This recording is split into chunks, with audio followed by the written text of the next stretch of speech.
Sarah Pochin does something very useful for reform, actually. And I didn't think I'd be saying this 2 days ago. But the fact that they sort of keep letting her go out there.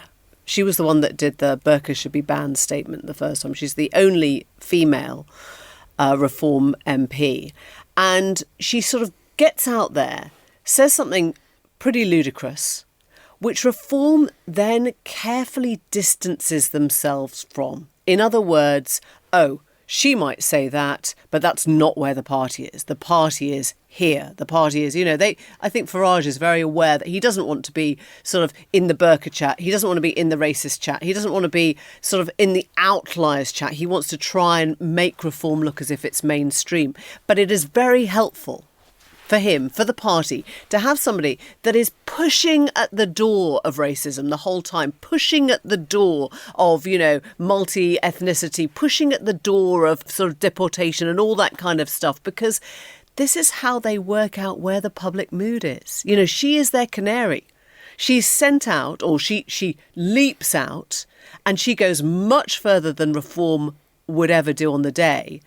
But maybe she opens the door and maybe people start catching up, and maybe before you know it, you've got somebody else, jumping on the British adverts bandwagon. She's done the job for them. It's a really interesting argument, and you can work it through and see how that happens.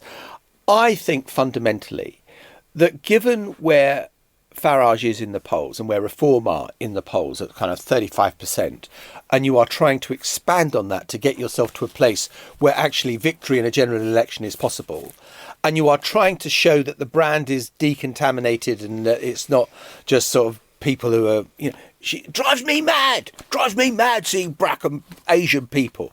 I mean, that is not where Reform wants to be. And Farage can make himself look like a more moderate The only thing I'd figure. say about that is, I think... How many reform figures are there? If you'd asked us 5 years ago whether we would be jumping on the grave of DEI, I mean, any chief executive... Do you remember over the George Floyd stuff, and has everyone got their black box ready, and has everyone, shown how much they care about police brutality, and has everyone sort of done the right thing? Yeah. If you'd thought then that in 5 years' time we'd be jumping up and down, with people shouting woke is dead and DI is dead and thank God we can all say what we like and isn't it a relief that we don't have to pander to all this, you would not have believed that then. And I think that this stuff is jumped on now, but I think it insidiously opens a door of acceptability. I think that's what happens. Well,